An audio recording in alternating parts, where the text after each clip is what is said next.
Hi, it's Ramsey Dewey over here in Shanghai, China. Welcome to another edition of Q&A with the Coach. Our first question comes from our friend Michael Gorilla, who has some concerns about the new trend, which is bare knuckle fighting, which you can watch here on YouTube. And he lists some pros and cons. He says, on the one hand, people condemn this style of fighting because there are more cuts and more bleeding. Plus, they don't wear a mouth guard, so losing teeth is a real possibility as well. Actually, there are a lot of potential injuries that can come from not wearing a mouth guard besides just the teeth. So yeah, I'm right there with you, man. Right there with you. On the other hand, people say that this is the future of fighting because no gloves means less brain damage and forces fighters to pick their shots more carefully as to not break their hands. Okay, so we got a cost-benefit ratio here. Now, if you've followed my channel very long, you probably know I've got a compound skull fracture, a depressed skull fracture right here that caved my skull in from a guy who loaded his wraps in a dangerous way. And one single punch practically caused my head to explode. One punch. So, yeah, I'm right there with you with the dangers of gloves and loaded wraps. I would personally like to see, part of me wants to see gloves and wraps go away entirely. But, if you can see that scar right there, that's a laceration from a headbutt actually, not a punch, but a headbutt. Because bone-on-bone contact in the head area breaks open the skin very easily with very little force. So headbutts, elbows, shins, that sort of stuff, bare knuckles, will open up the skin and it'll bleed a lot. Again, with relatively little effort. And so, I don't like the idea of career fighters having to sacrifice their face because people think it's neat. At the same time, we don't pad the elbows, we don't pad the knees, we don't pad the shins. So why do we pad the hands to create this artificial scenario where punching recklessly in positions that would otherwise be a danger to ourselves becomes a danger to our opponent? Because gloves are not safety devices, they are weapons that allow you to punch harder, with more force, and more recklessness.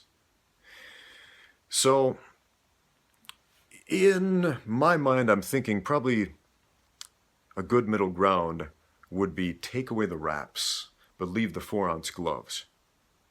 That way you're going to have fewer facial lacerations, and without any wraps at all, you're going to keep it a lot more honest as far as how recklessly you can punch.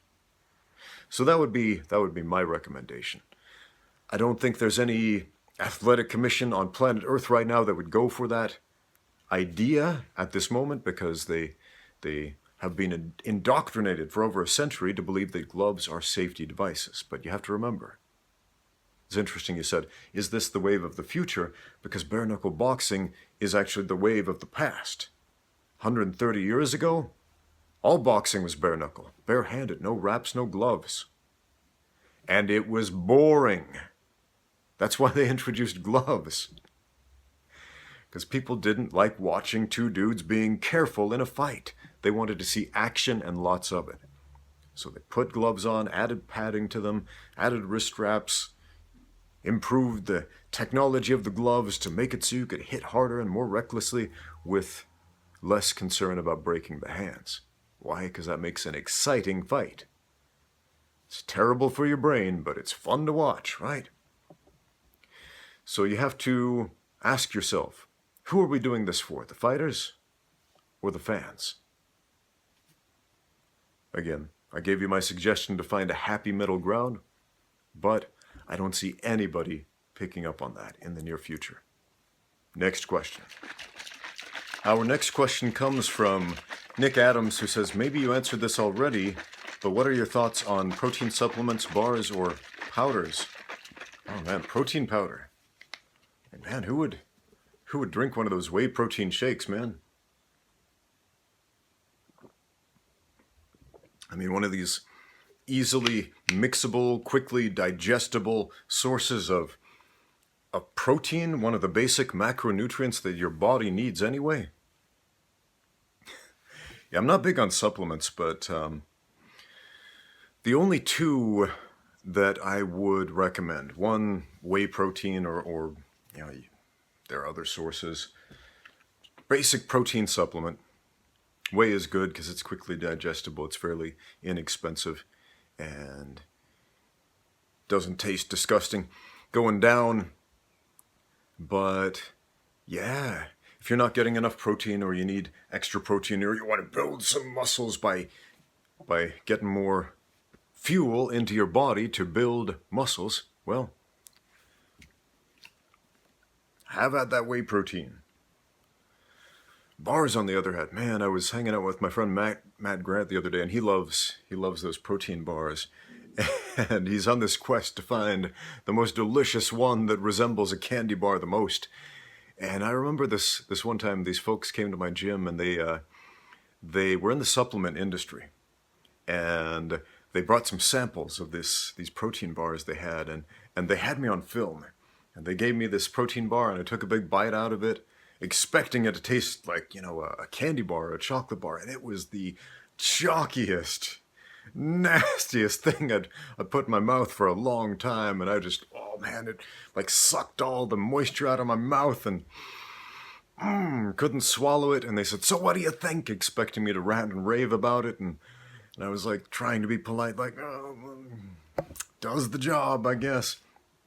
But man, there are some delicious sources of protein out there.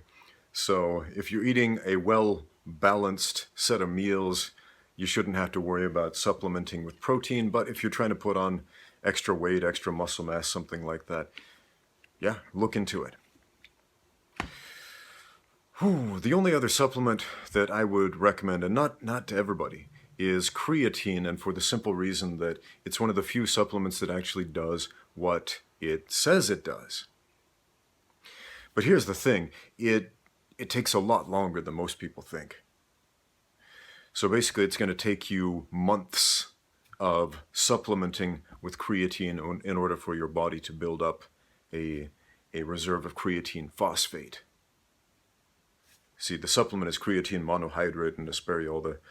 There's probably a chemistry nerd down there typing like, no, you're getting it all wrong. But basically, you take creatine monohydrate inside the body. Over time, it is converted to creatine phosphate, which is a catalyst that recycles ATP, adenosine triphosphate, which is essentially broken apart into separate ions, the phosphate ion and the adenosine ion, to create energy to allow you to move and exercise and lift weights and run around and jump and things like that.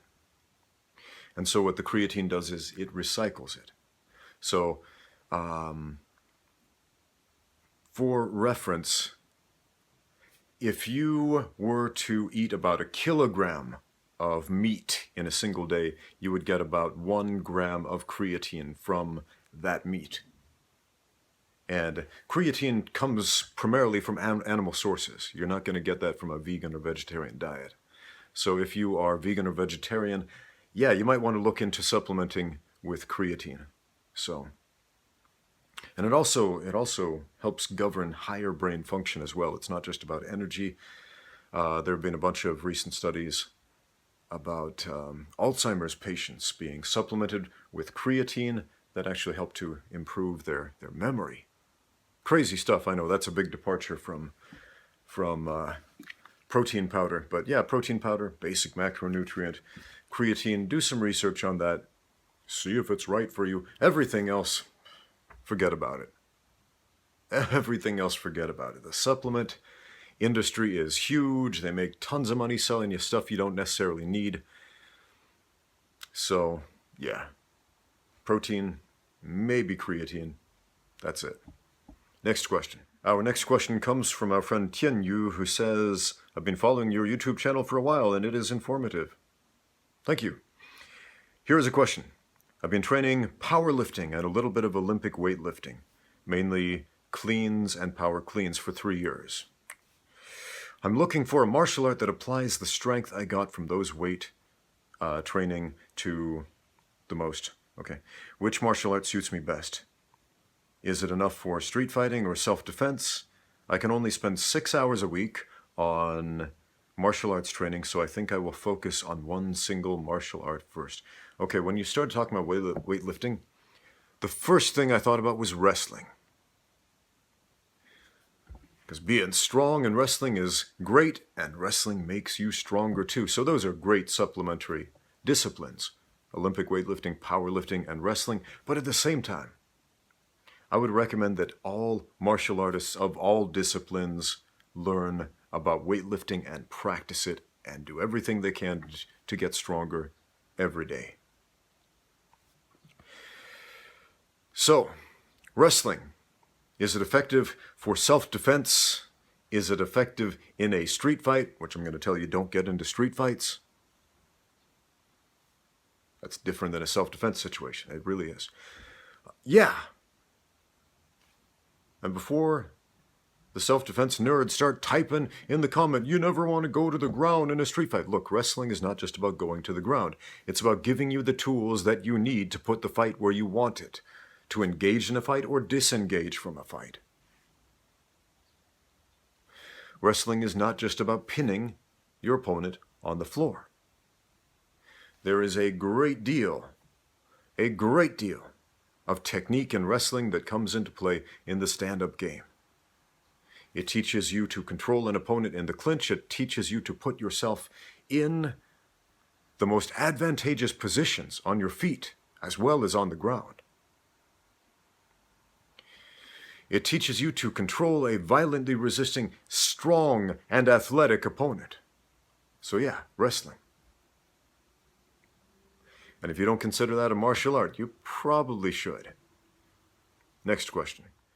Our next question comes from J42088.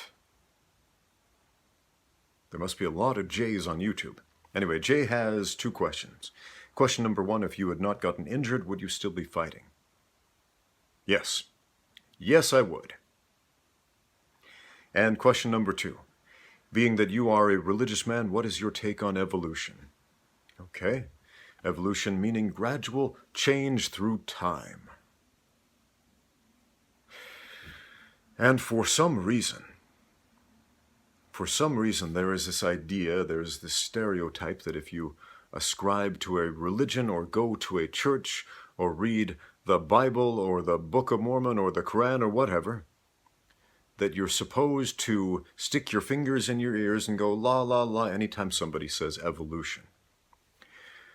Here's the thing, I went to a church-owned school, Brigham Young University. It is owned and operated by the Church of Jesus Christ of Latter-day Saints, sometimes called the Mormons.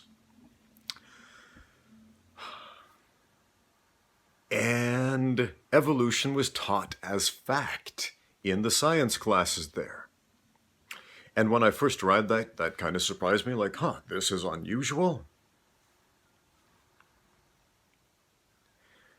Sometime later, the church released an official declaration stating that we do not know or understand the actual physical process by which man was created, but we know that we were created in the image of God, that mankind are the children of God. And this is something that I believe. But not just that, I also believe what the Apostle Paul taught in the Bible, that the Spirit of God whispers to our spirit that we are the children of God. And if children, then heirs, heirs of God and joint heirs with Christ, if it so be that we suffer with him. In other words, we have the potential to be like God. And going from here to there is a radical evolution. That is a radical change. But radical changes don't happen quickly, they happen gradually, through time. Just as it says in the Gospels and the New Testament, talking about Jesus, going from a small child to a grown man who was very wise and understood the fullness of the gospel.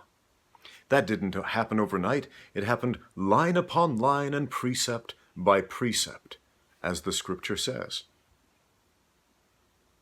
So, if that is the process that Jesus went through to get to where he was, why should it be any different for us? Line upon line and precept upon precept, gradual change through time to get from here to there.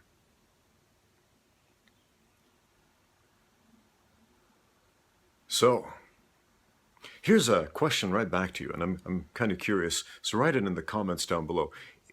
It's not a question about evolution, but taxonomy, how we classify life. My daughter had this presentation at school about apes. She's 6 years old, she's in first grade, and all the students were giving presentations about animals of their choosing, and my daughter chose to talk about apes, because she thinks apes are really cool. And so I helped her do research on apes and all these primates, and so I had to address the question, what is an ape? An ape is a primate that can walk on two legs, it has no tail, it has a very specific skeletal structure in the face. And I thought, are humans apes? And that's my questions to you, are humans apes? Because we are not monkeys, and we are not prosimians, and the only other classification, taxonomical classification, for a primate is ape. There's no special taxonomical classification for a human.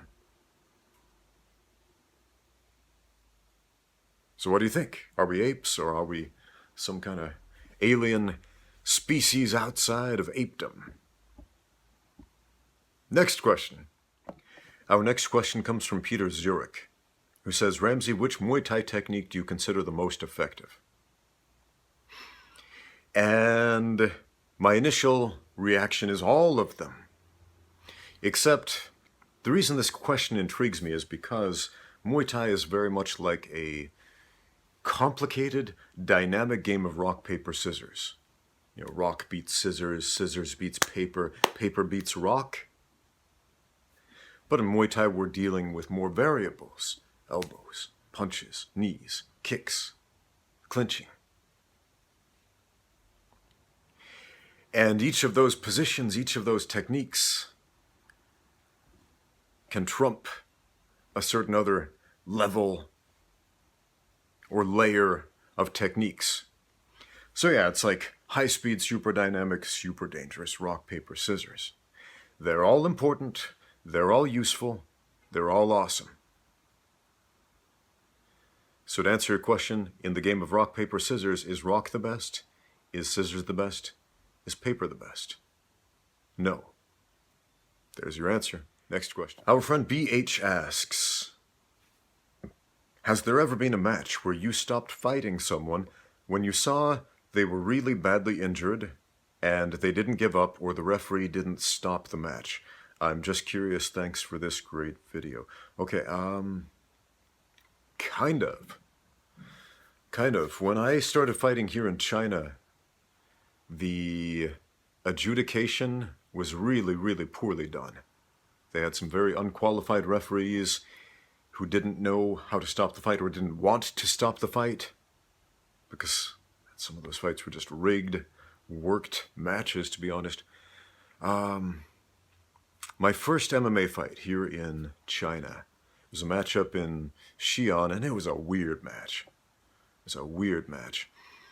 I had just flown in from Singapore, had a fight down there 3 days previously, and I cut a bunch of weight for that, and I put on a bunch of weight, so I went from featherweight all the way up to middleweight in 3 days. And so I'm fighting this Chinese dude named Amu from the China top team. And again, it's a weird match because there was some weird back and forth. So we go out, and he's a Sanda fighter, pro Sanda fighter, and there was some stand up, and he clips me on the chin, and I end up on the ground playing guard a little bit. And he starts beating me up in my guard, and then I sweep him, and I get on top. I'm like, all right, it's payback time. So I start dropping elbows on his face. I got some nasty elbows. I mean, man, look at those things. They're like little hooks popping. Anyway, he's cut up. He doesn't know what to do in the mount because, again, he was a Sanda fighter. Like 0 ground game. And I just start hammering with the elbows for like 2 minutes straight. And he's not doing anything. He's just covering up like, help. And I remember looking up at the referee like, why are you not stopping this? This should be a TKO. He just looks down like, continue. So I keep dropping the elbows and looking up at the referee and looking at Amu, just, not knowing what to do. Getting beat up down there. And I didn't stop, but I didn't go as vicious as I could have. Because I kept thinking, I'm in a position where I could kill this guy and the referee doesn't seem to care. So I dropped some ceremonial punches on him till the end of the round. And his cornerman dragged him back to his corner because he couldn't stand up under his own power. He came to for the second round, landed a punch which opened up a little cut on my forehead, and then immediately they threw in the towel and said, he's cut. He cannot continue. The ring doctor called the fight. So yeah, that was a weird match. And afterwards, the pity I was feeling, I remember just thinking like, oh man, I should have just choked the dude out. But man, previously on that same card, my friend Marcus Waters, he's a Brazilian Jiu-Jitsu black belt. He was a brown belt back then. He fought Jumabeke Twershun, who fought in the UFC sometime later. And Marcus comes out and he does a flying armbar. Highlight reel flying armbar. Taps out Juma. Everybody sees it. I saw it. I was there. It was cool. And they still declared Juma the winner. Not Marcus, who did the cool flying armbar. But the guy who tapped out was declared the winner of this match. So the referees had no clue what they were doing there. Or they did, because they made sure that everyone on the China top team won their matches that day, no matter what. Anyway, I hate the fact that there are referees and judges and other officials who are not qualified to officiate in the sport of mixed martial arts. It happens. But yeah, that's my one experience with that kind of thing. Every other time I've had the good fortune of fighting with a good qualified referee who knows what he's doing, who has the safety of the fighters as his number one priority. So, yeah, thanks for the question. Let's see what we have next. Our next question comes from Yalmari, who says, you mentioned how one should only fight for the pay. Let me clarify that. I've often said on this channel, when people start asking about street fights, and I always tell you, don't get into fights that you're not being paid for. But our friend Yalmari asks about amateur fights, because you don't get paid for amateur fights. So basically he says, what's your opinion about that? And, because not everybody who fights amateur wants to go on to fight professionally. Sometimes they just want to do it to test themselves, for personal development, for the experience. And he asks, are these still valid reasons to step into the cage in your opinion? Yes, absolutely. And would you suggest that these matches follow stricter rules such as no ground and pound or even knockout strikes, or is it fully up to what the competitors want? Okay. Again, reiterating, yeah, amateur competition, I'm totally okay with that. Consensual combat sports, totally cool. And if you are planning on fighting professionally, the more amateur experience you have under your belt, the better. If you can get about 10 amateur fighting experiences. In any combat sport, you're going to be way better off in your professional mixed martial arts debut. That being said, the second part of that question about rules, should amateur fights have different rules than professional fights?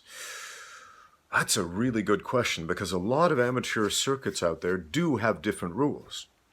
For example, I made a video a while back where I had a friend of mine come from Japan, and we did some sparring to prepare for a competition that he and some of his students had back in Japan under amateur rules. And there were no elbows, no leg locks at all, and as far as striking on the ground, you were only allowed to hit the body. And so that's a radically different rule set than mixed martial arts under unified rules or UFC rules. Is it safer? Potentially. But you have to look at where the real damage is done in MMA fights. Is it from the ground and pound to the head? Because if a referee is doing his job, he's going to stop that pretty quickly.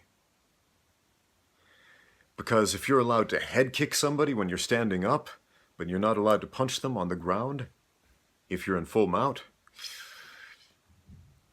you know, a full shin kick to the head, man, that can do some serious lasting damage. You might not be the same guy anymore after one of those.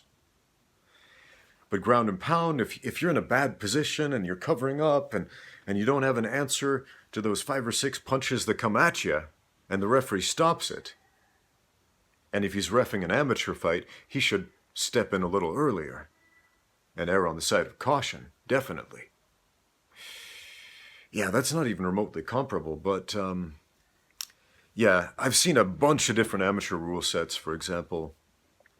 Some have rules about striking downed opponents, like no punching a downed opponent. You have to have at least one knee on the ground or on your opponent before you can throw a strike of any kind.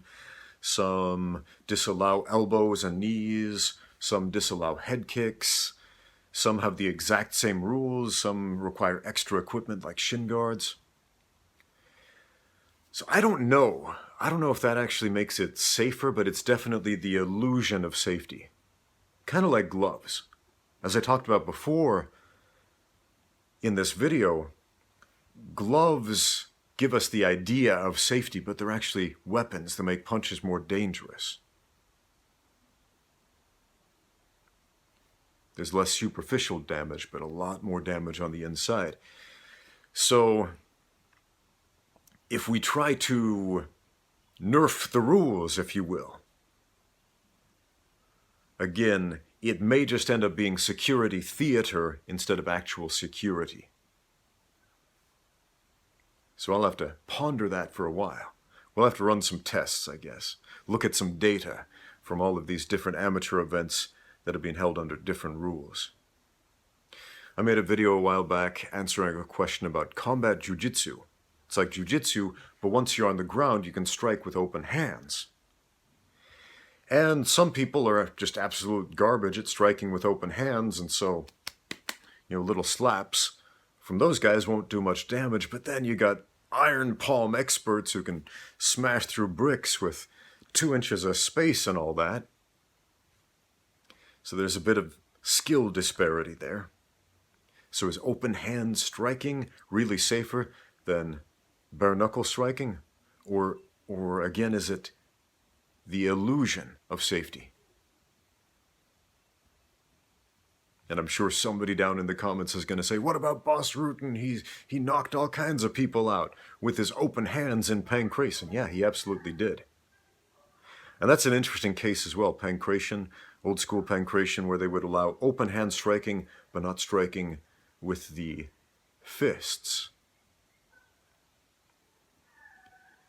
And if they did that for safety purposes, I'm not sure if they did, it's hard to say whether or not that was for the safety of the guy throwing the palm strikes to try to prevent him from screwing up his knuckles, or if the idea was palm strikes are less dangerous than closed-handed strikes to the person receiving them. I don't know. Generally speaking, I'm in favor of limiting rules as much as possible. As few rules as possible. Even in amateur competition, just make sure when it is amateur that the referees are professional. That is the most important thing.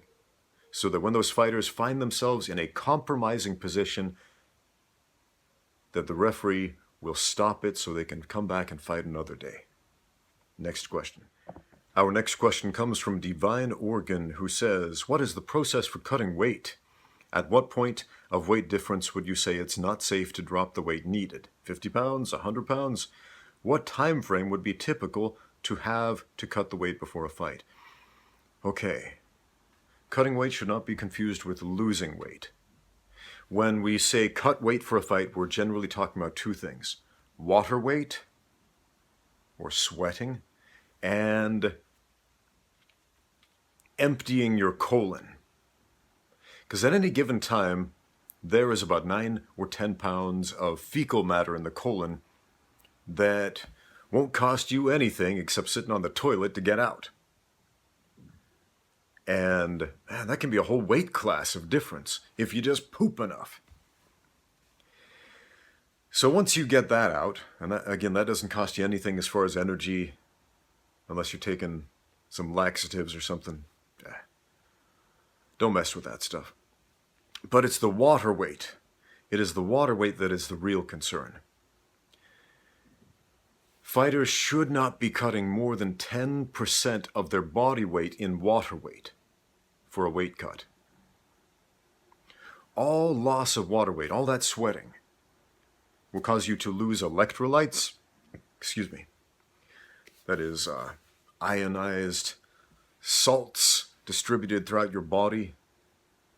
You know, when you put salt in water, it breaks apart into two separate ions, the negative and the positive, and allows electrical currents to run between them. Your whole nervous system is built on this idea. It's a system of electrical pathways using electrolytes, salts, dissolved salt, ions, negative and positive, that electrical currents jump through from your brain to your toes to your fingertips and send electrical messages.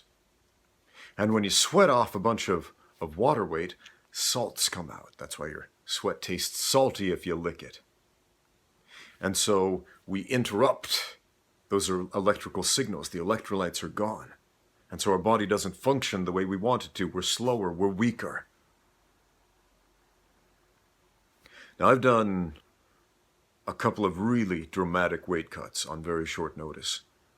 I had 3 fights in a 2-week span. Once had a fight down in Singapore where I ended up cutting like 30 pounds. Like 30 pounds, cutting down to the featherweight division. I am not a featherweight. I was not expecting a featherweight fight. I flew down to Singapore and they surprised me. Surprise, it's a featherweight fight. So yeah. Anyway, that did not end well.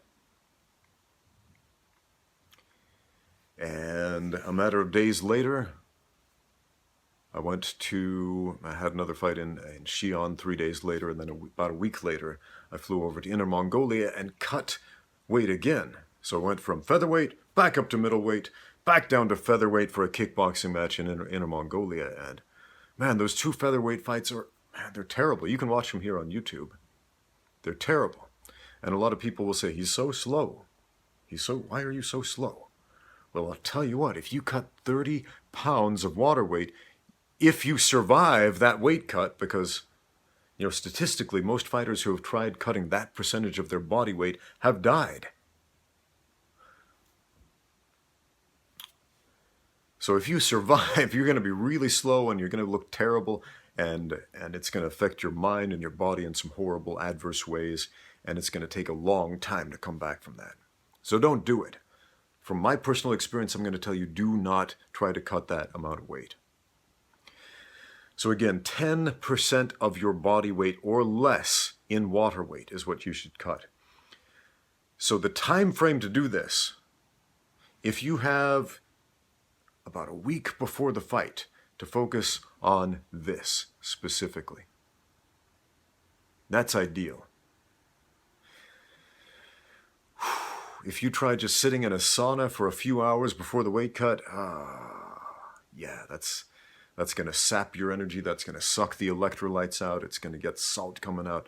So, not a great idea. So there are some better ways to cut weight. One,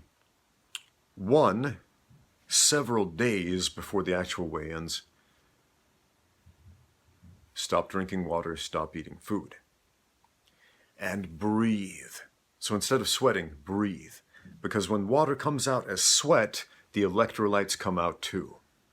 But when water comes out as water vapor in your breath, the electrolytes stay in your body. So if you can afford to cut just a few pounds to make it down to that weight class, the simplest way to do it, sleep. So overnight you're going to lose several pounds of water weight just by breathing. That's why when you're not cutting weight, the first thing you should do in the morning is drink some water to replace what you've lost in the night. So that's the safest way to do it. That's going to result in the highest energy level during a fight. But at some point you're probably going to have to sweat it off. But that should be the last thing you do. You want to spend as little time in the sauna as possible for a safe and productive weight cut. Good luck to you. Next question. Our next question comes from our friend Alexander, who says, how long should you eat before training? I've done it right before training and ended up puking.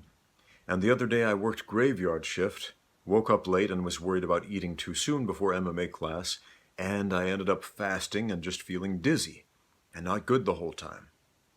Okay, obviously we don't want to eat immediately before some intense training like an MMA class, and we also don't want to do that in a fasted state because we're going to poop out really quick. You'll have no energy, as you learn through personal experience. So where is the middle ground? There are a lot of variables in that equation as well. It's not just how long should you wait, it's what should you eat before you train. Because not all foods digest at the same speed. For example, red meat digests about 3 times more slowly than chicken. Chicken digests about 2 to 4 times more slowly than eggs. So, yeah, do some Google searches about how quickly different foods are digested and assimilated by the body. So generally before training, I'm not going to eat a heavy meal, a slowly digesting meal like beef, for example. If I were to give you a simple answer like, wait an hour after eating before you train, that's pretty good general advice, but at the same time, if you eat a 16-ounce steak an hour before training, that's going to affect you. And here's why. It takes a considerable percentage of your body's total energy, about 20% of your body's total energy to digest your food. So if we are digesting steak, for example, and a good estimate is about 72 hours from the moment it goes in your mouth to the moment where those proteins are assimilated by the body for red meat. I'm not talking about how quickly you poop. I'm talking about how quickly you're going to get energy and benefit from your food. Not how quickly the waste goes out. So there's a difference there. But yeah, that whole time, those whole 3 days that you're digesting that food, essentially, your body is working. It is contributing energy. It is sending blood to your stomach to extract nutrients and move stuff around there. And that costs you. So when you train, you want to devote as much to 100% of your energy as possible to the training, right? So eat something about an hour before that will be a smaller workload for your stomach, if you will. For a lot of people, that's going to be a simple, high carbohydrate, complex carbohydrate meal. For example, the first thing I usually eat in the morning before I go to the gym and train is oats, whole grain oats. About a cup of those, boil them, make some oatmeal. Why? It's fairly quickly digestible, and it is an excellent source of complex carbohydrates, which translates directly to energy. Slow burning energy that will last throughout my morning training routine. So, yeah, give that a try. About an hour before. If you don't have an hour window before training, well, reprioritize your life or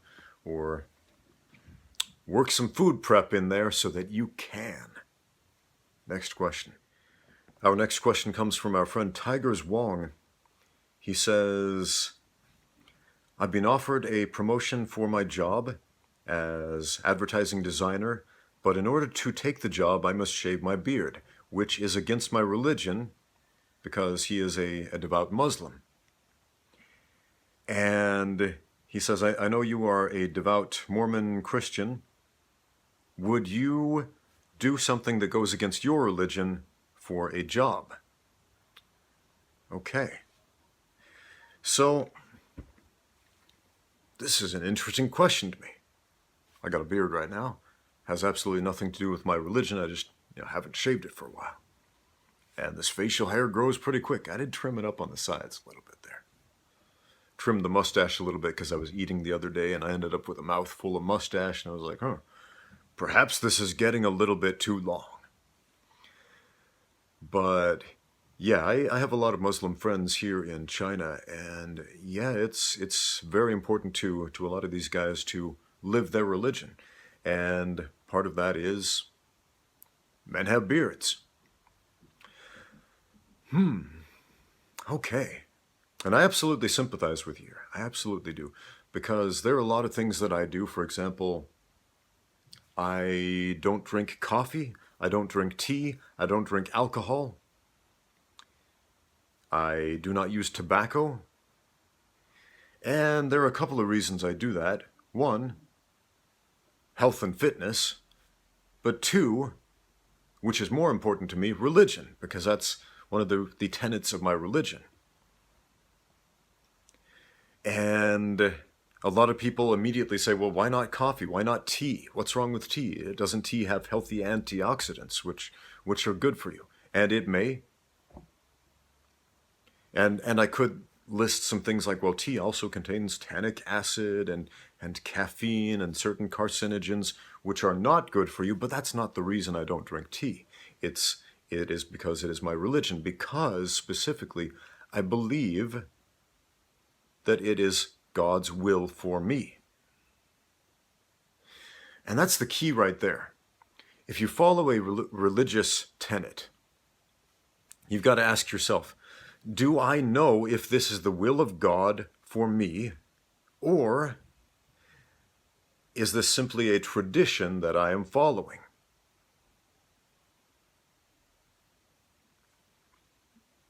I had a discussion with a Muslim friend of mine, and I don't know how accurate or true this is, but this is what he said. We were talking with some friends about the hijab that some Muslim women... Cat's got my tongue today. That some Muslim women wear to cover their head. I may be pronouncing that incorrectly. Correct me in the comments if I am. And he said that is not actually a religious mandate. And that surprised me because I was always told that it was. But he said it is a Middle Eastern tradition. It is a cultural tradition. So again, I don't know if that is true, but that is what he said. It is not a religious mandate. It is a cultural tradition. And that got me to thinking about my church, because my church has a lot of cultural traditions. You could say there are 3 layers of dogma in every church. There is actual doctrine. For example, In Christianity, there's what Jesus said. There's the commandments. Love God above all else and love your neighbor as yourself. Those are the commandments in Christianity. And then there is church policy.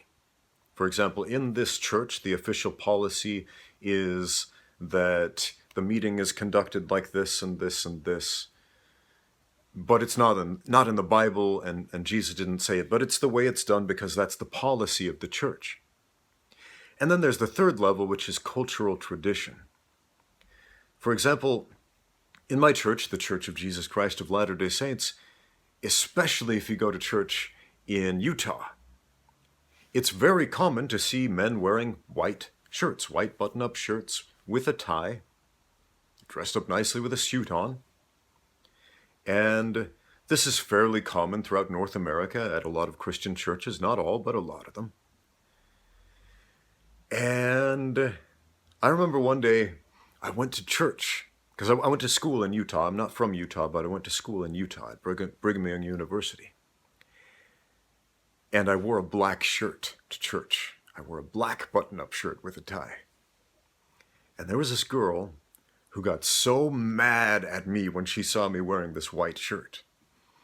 And she said, "Ramsey, they should excommunicate you from this church for wearing that black shirt." And she was not joking. She was that mad. Now, wearing a white shirt to church is not doctrine.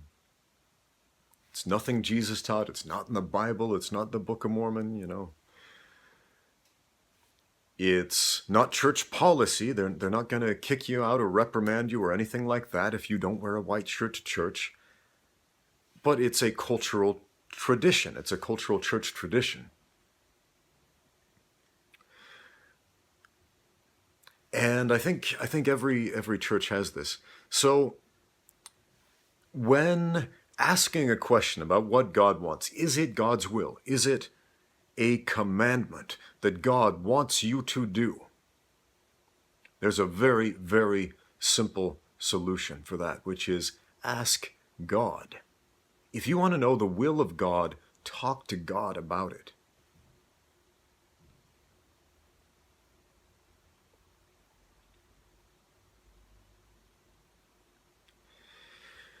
It always astounds me how many people say that they believe in an almighty God who can't answer simple questions. But I'm going to propose this idea to you, that if there is a God in heaven who has all power in heaven and earth, he can answer a simple question about what his will for you is. What is sin, my friend? Sin is nothing more and nothing less than acting contrary to the will of God. But how are you supposed to know the will of God unless you talk to God about it and he makes his will known to you? Because I can read a book about God. I can read the Bible or the Book of Mormon or the Quran or the Upanishads or whatever my religious text is. And that book might say, this is the will of God. But how do I know that that is what God wants? Talk to the man upstairs, my friend.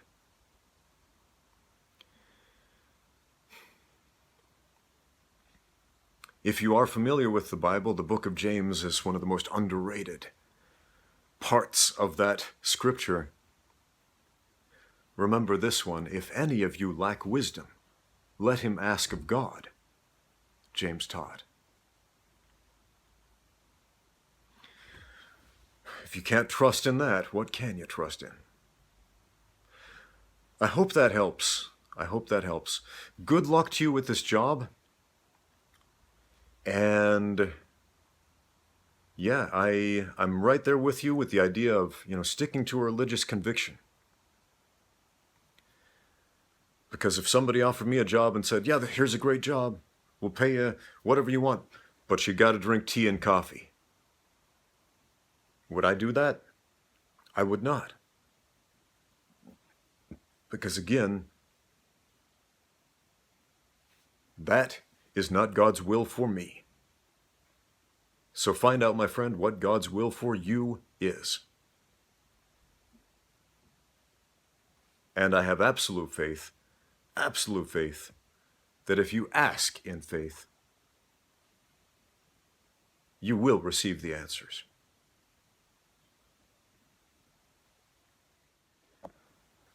I got a question, actually a bunch of questions from a bunch of people, asking how to become a successful YouTuber.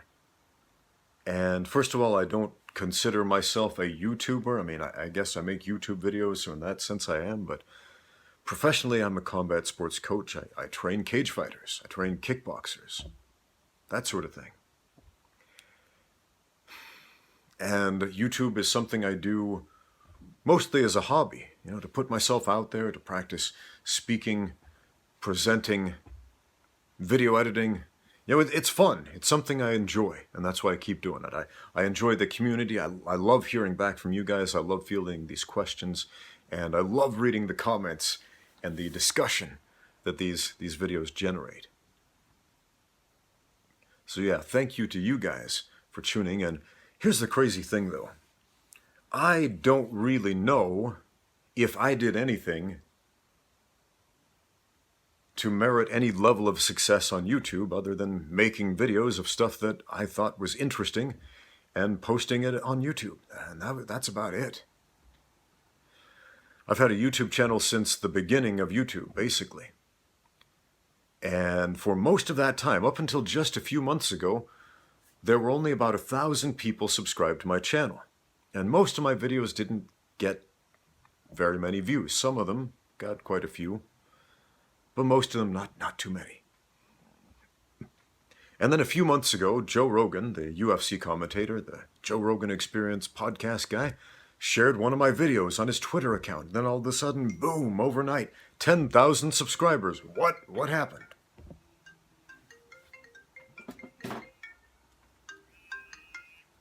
Wait, ni hao. Yes, this is. What can I do for you?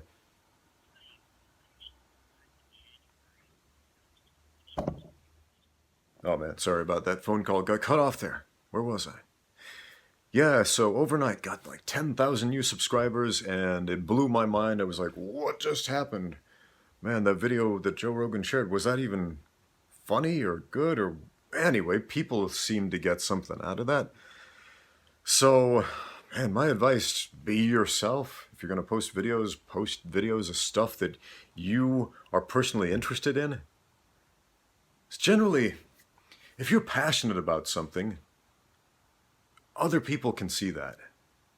Not everybody, but, you know, other people who share similar interests. I mean, for every person out there, even the weirdest guy out there with the most obscure hobby or talent or whatever it is, there is a group of people out there who are interested in that sort of thing.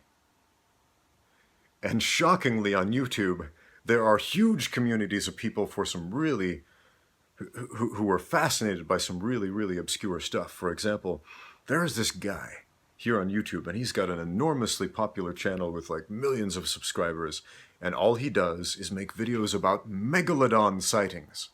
Specifically debunking megalodon sightings, you know, giant prehistoric sharks. And when I saw this, I was like, man, that is so interesting. And I don't care about megalodon sightings or debunking them, but this guy speaks with so much passion. I watched a bunch of his videos like, man, I'm totally into this. I don't even care about megalodons, but I'm totally into this. And so, yeah, be yourself, and if yourself is not something that you're interested in, become something that you are interested in. Be the version of you that you want to be, and present that. Don't pretend, just be, you know. So, a lot of why I have any substantial amount of subscribers on YouTube at all comes down to luck. Just sheer dumb luck, to be honest. One thing I try to do is pay it forward, though. So when I see something on YouTube that I really enjoy, that I like, I share it.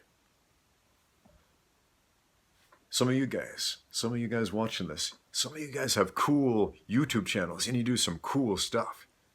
And I like to share that stuff as well. A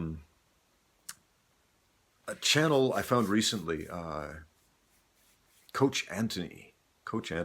He's a boxing coach, and he's got a fantastic channel on boxing. He coaches some pro fighters and puts out these really easily digestible, high quality technique videos where he explains some super important stuff that nobody else is talking about, like how to move your feet, specifically when you throw your right hand, which is such an important thing. I don't see anybody covering these details. And man, I've made some videos about that sort of thing, and boxers are the most pedantic people in the comment section. They really are. Because, man, unless you've trained a who's who list of fighters, they're going to poo-poo whatever you have to say. But man, Coach Anthony, good stuff there. Good stuff there. So go check out his channel. Subscribe if you're into boxing, even if you're not. Because if you're watching a martial arts related channel to get better at fighting, getting better at boxing makes you better at fighting. So yeah, go show Coach Anthony some love, man. Good stuff over there. So yeah, pay it forward. Pay it forward. Try to lift other people up instead of tearing them down. You may or may not be familiar with my friend Micah Brock, aka Quan Kicker, and a while back he decided to do this thing where he would have discussions and do these like podcast style interviews with other YouTubers who did martial arts stuff. And on one of those, he talked to Shane Faison, the Fight Tips guy, who has this enormously popular channel, and these guys have been friends for a long time, and back in the day, they were kind of like competing with each other to like be the best, most subscribed YouTube martial arts guy or whatever. And Micah, he said something along the lines of, the more he got into this race for fame, if you will, it just felt like this horrible feeling, and he didn't want to deal with that. He didn't want to experience that. He didn't want that to be what defined him. So instead of seeing the other guys as competition, he started thinking, you know what, this is my community and I want to do something to lift them up. And man, that is so cool.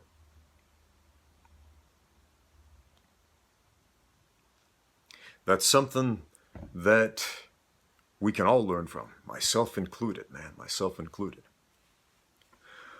I'd love to make videos where we try out bad self-defense techniques, but man, there's so much more to say and to do than just that. Let's see here. How am I doing on time? I gotta go pick up my kids from school right now. So, yeah. Stop worrying about chasing fame, guys. Stop worrying about chasing fame or trying to be better than the Joneses or whatever your deal is. Man, I remember before Joe Rogan shared that video and my channel started blowing up a little bit, I remember there were like 12 guys who would consistently comment on my YouTube videos. And man, I loved that community, and I still do, and those guys are still here, and I still love talking to those dudes, checking out their work here on YouTube.